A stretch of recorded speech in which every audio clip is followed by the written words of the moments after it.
مالتنا ما مالتنا حزار خيري جيب Tamam. Hayır güzel hocam. Biz sen name bir kişi erkek yaz kişi. Artı. Bir artı yeter mi ya?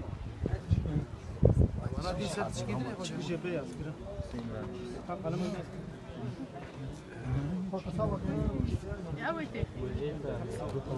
Mehmet Şeref Karatay. Karatay.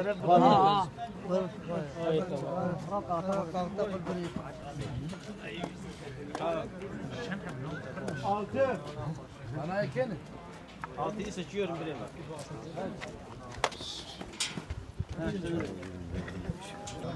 Adnan adı güzel. 3 numara. Hedefler her puan yazdı. Ya her bir de Hemer Cang'ı bilmiyorum.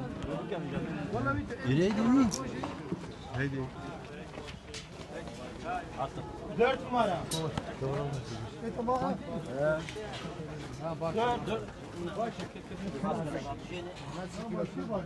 İşte 4 numara.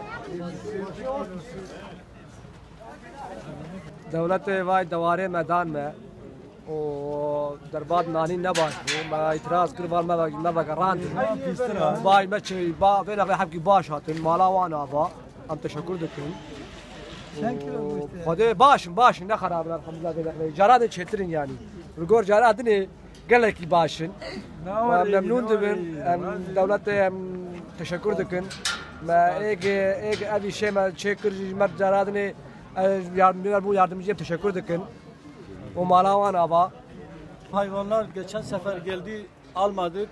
Bu sefer tekrar aynı hayvanlardan geldik. Şu an mecbur bıraktık. Bize verdiler.